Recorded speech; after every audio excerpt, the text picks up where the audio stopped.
Students, कैसे हैं आप सब। ज्ञानदीप क्लासेज में एक बार फिर से आपका स्वागत है। मैं विकास। आज हम गणित करेंगे कक्षा 9 का, और गणित का चैप्टर प्रोबेबिलिटी यानी प्रायिकता।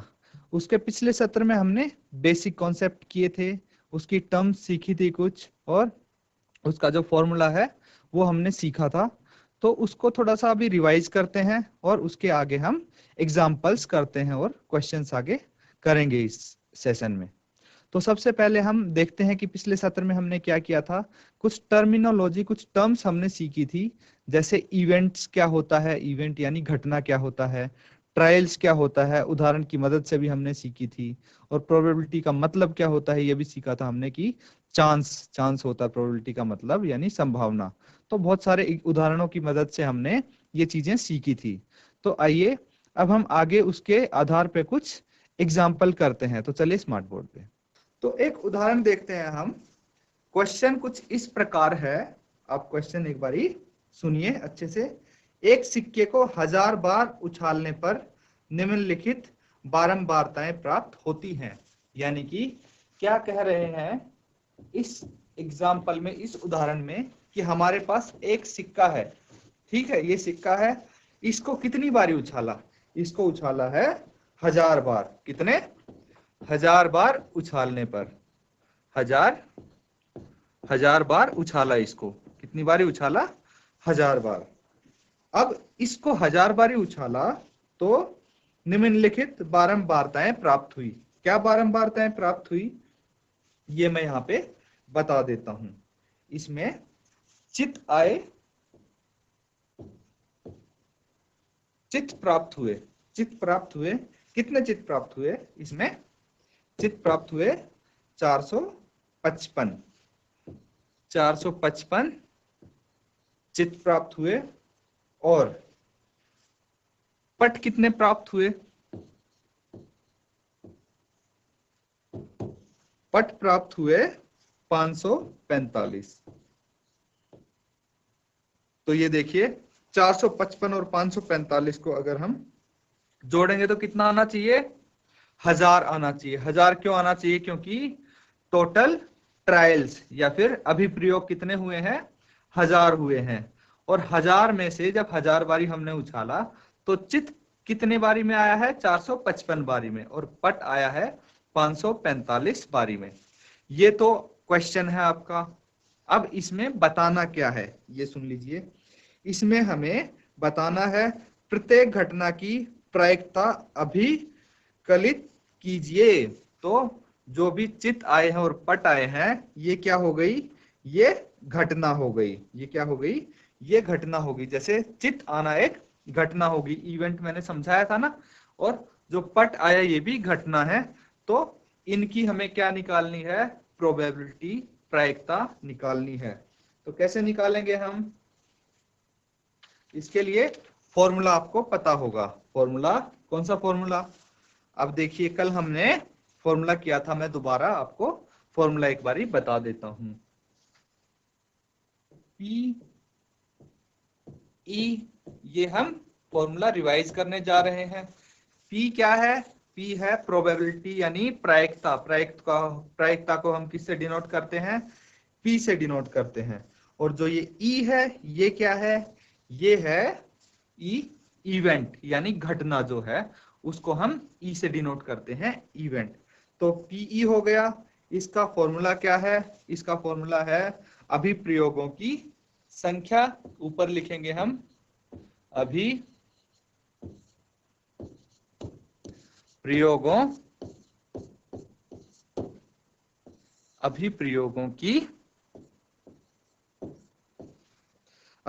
की संख्या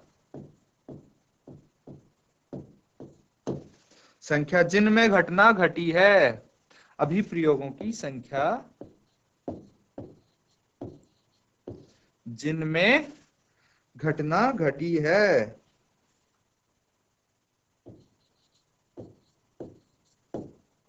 घटना घटी है तो ये ऊपर लिखेंगे। और नीचे क्या आएगा? नीचे आ जाएगा अभिप्रयोगों की कुल संख्या। क्या आ जाएगा? अभिप्रयोगों की कुल संख्या।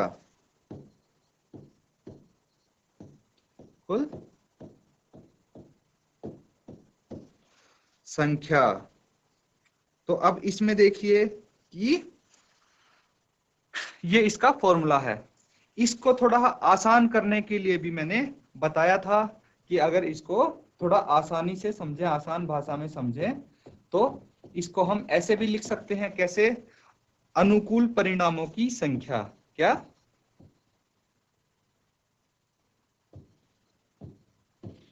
अनुकूल परिणामों की संख्या।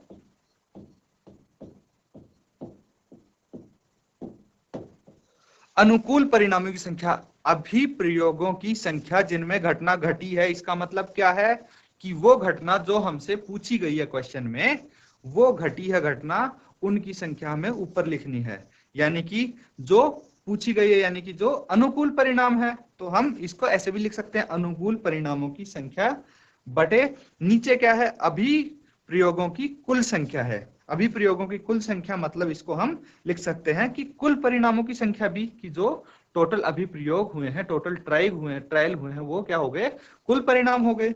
तो उसको हम लिख सकते हैं कुल परिणामों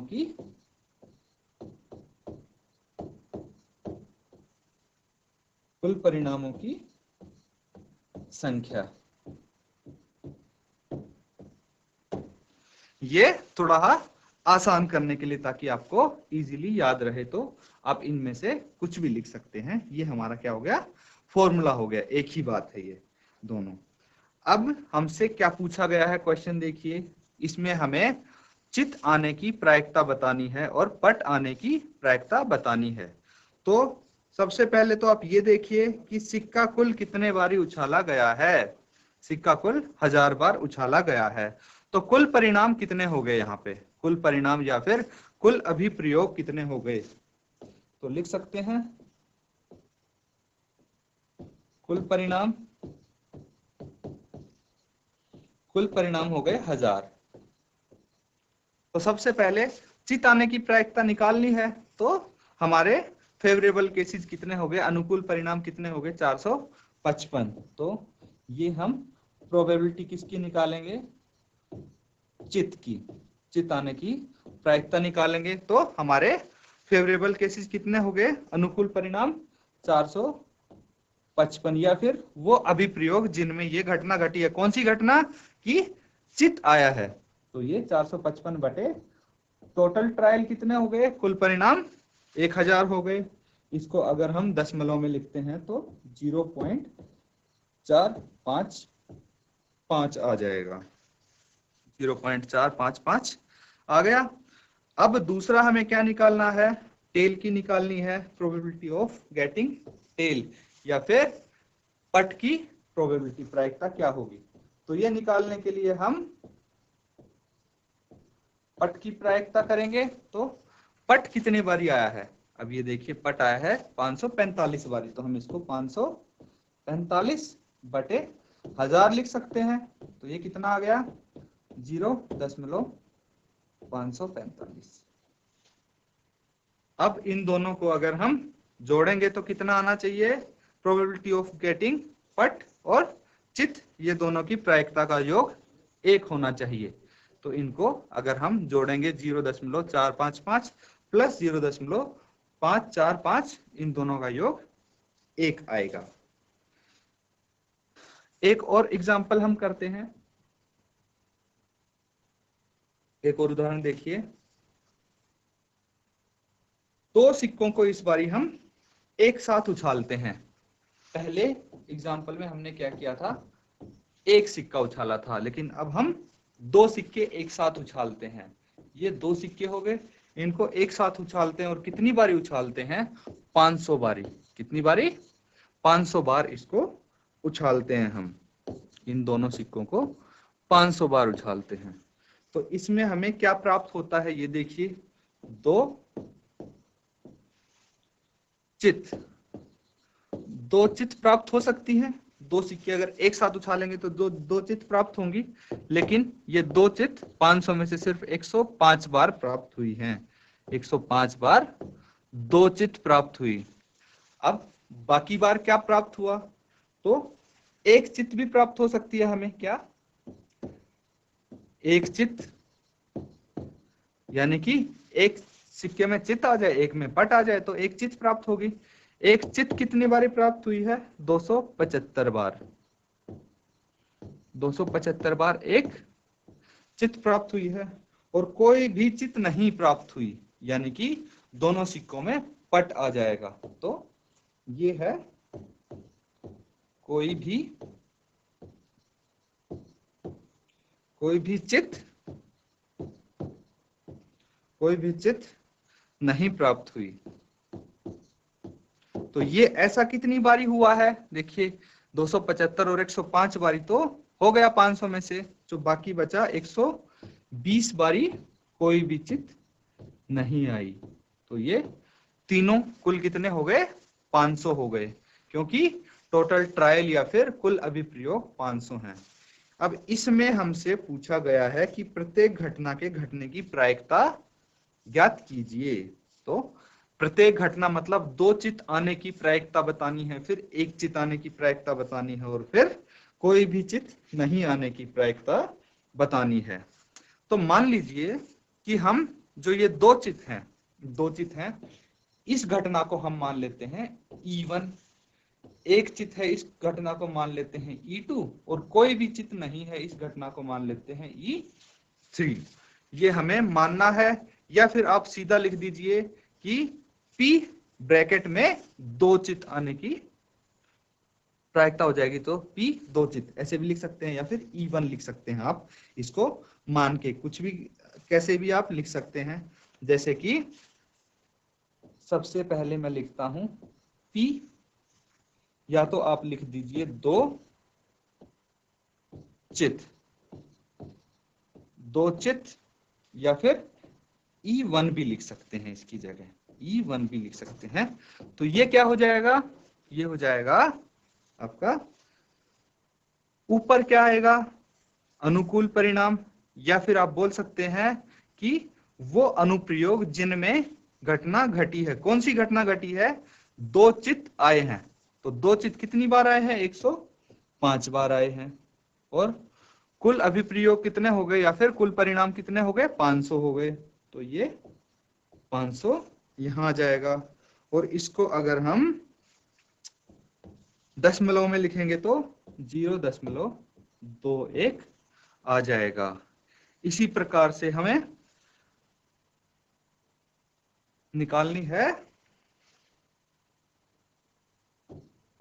प्रायिकता किसकी? हमें प्रायिकता निकालनी है एक चित की।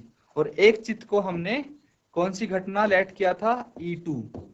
तो E2 कितना हो गया? एक चित कितनी बारी आया था? ये देखिए, एक चित आया है 275 बारी, यानी कि ये घटना कितने में घटी है? कितने इवेंट में ये घटना घटी है? 275 ट्रायल या फिर अभिप्रयोगों में, और कुल अभिप्रयोग 500 है।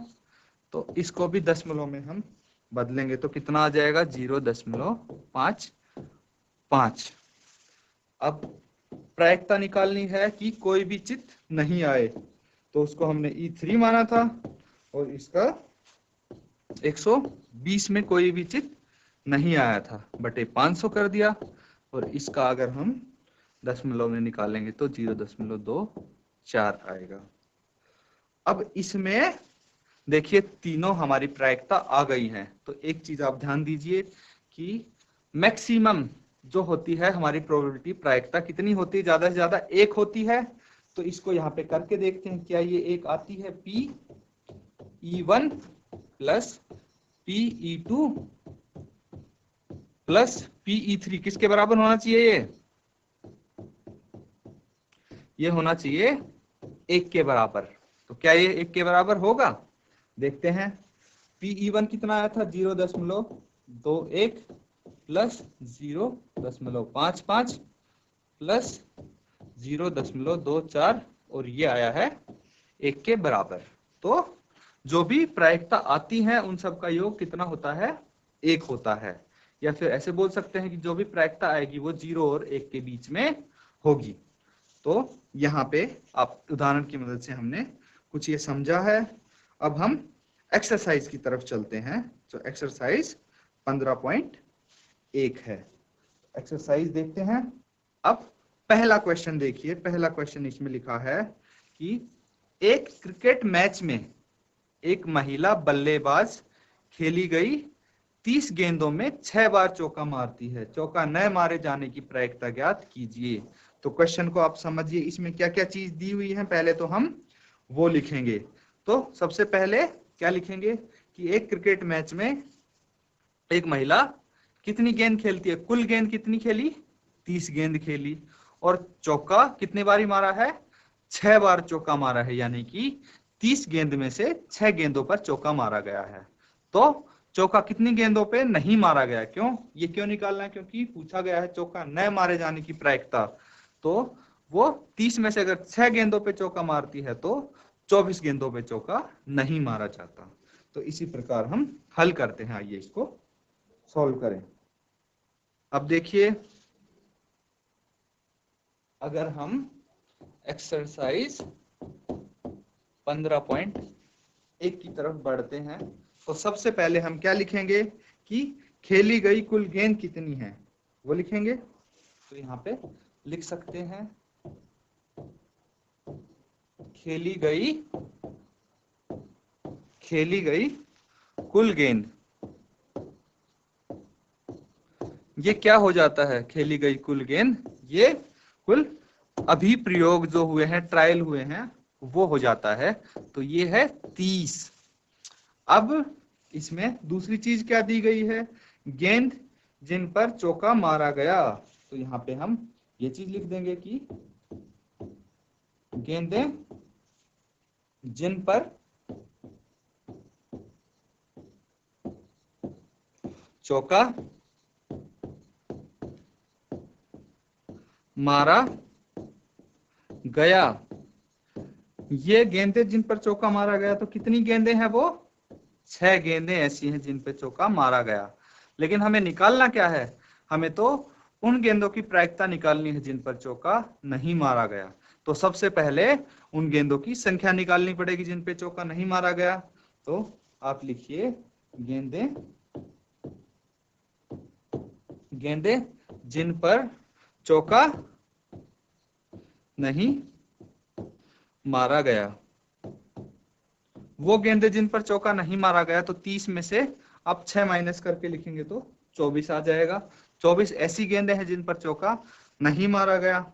अब प्रायिकता लिखेंगे हम। अब क्या लिखेंगे, प्रायिकता। तो प्रायिकता कितनी हो जाएगी, प्रायिकता निकालनी किसकी है, कौन सी घटना की प्रायिकता निकालनी है, चौका न मारे जाने की, न मारे जाने की प्रायिकता निकालनी है हमें। तो चौका न मारे जाने की प्रायिकता क्या होगी, ये देखिए कि अनुकूल परिणाम बोल सकते हैं या फिर वो परिणाम जिनमें घटना घटी है, यानी कि चौका नहीं मारा गया। वो कितनी संख्या है, कितनी गेंद है, 24, और कुल गेंदें कितनी है, 30।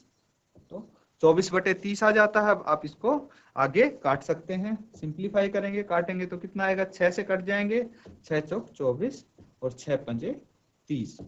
तो 4/5 प्रायिकता आ जाती है चौका न मारे जाने की।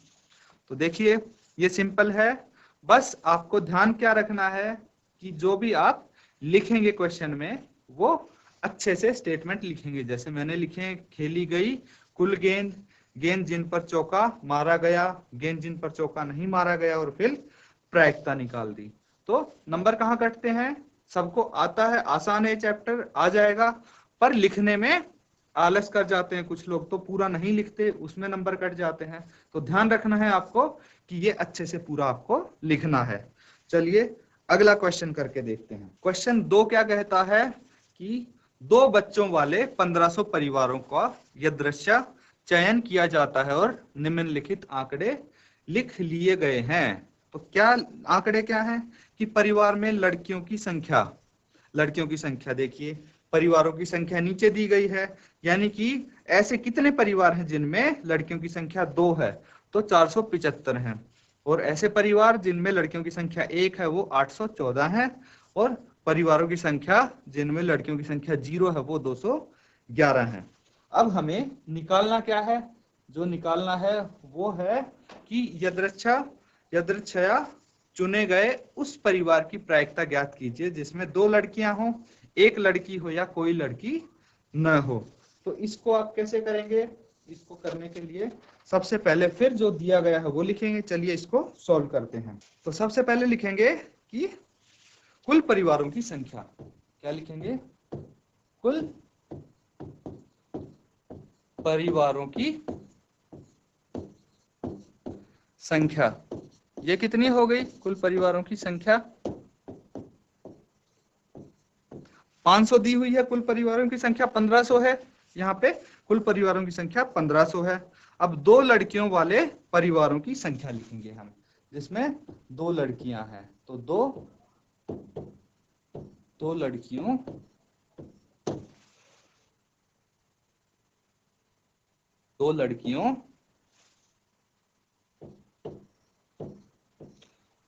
लड़कियों वाले परिवारों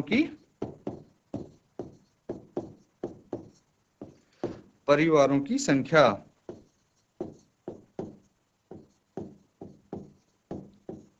ये कितनी दी हुई है?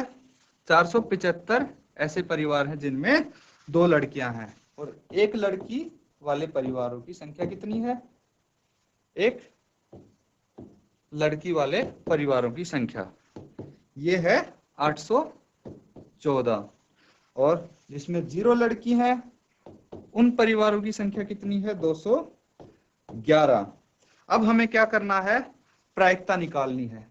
अब फिर से हम या तो इसको ऐसे कर लेते हैं, 2 लड़कियों वाले परिवारों की संख्या E1 मान लेते हैं, और एक लड़की वाले परिवारों की E2, और 0 लड़की वाले परिवार की संख्या E3 मान लेते हैं। अब PE1 निकालेंगे। PE1 निकालने के लिए हम क्या करेंगे? PE1 निकालने के लिए हम फेवरेबल केसेस देखेंगे। तो फेवरेबल केसेस यानी कि ऐसे परिवार जिनमें लड़की की संख्या 2 है, वो है 475, और कुल परिवार है 1500। इसको आप काट सकते हैं, आगे काटना चाहे तो ये काट के कितना आ जाएगा? ये आ जाएगा 19/60। इसी प्रकार आप PE2 निकालेंगे। PE2 निकालने के लिए आप क्या करेंगे? कुल परिवारों की संख्या, एक लड़की के 814 है ऐसे परिवार जिनमें 1 लड़की है, और ये 1500 है कुल परिवार। तो इसको भी काट के कितना आ जाएगा? इसको काट के आ जाएगा 407/750। ऐसे ही PE3 निकालेंगे। ऐसे परिवारों की प्रायिकता जिनमें लड़कियों की संख्या 0 है, तो 211/1500 आ जाएगा। 211/1500। तो ये इसकी प्रायिकता आ गई। अब यहाँ पे क्या करना है? एक चीज और करनी थी हमें। क्या करना था? कि जांच करनी थी कि इन प्रायिकताओं का योगफल 1 है। तो आप अगर इनका योगफल करके देखेंगे, सारी प्रायिकताओं का PE1, PE2, PE3 सबको जोड़ेंगे तो कितना आएगा? 1 आएगा। आप जोड़ के देख सकते हैं। इसी के साथ आज का लेक्चर समाप्त करते हैं। अगर आपका छूट गया हो तो हमारे YouTube चैनल DD उत्तराखंड पे देख सकते हैं। Thank you and have a nice day.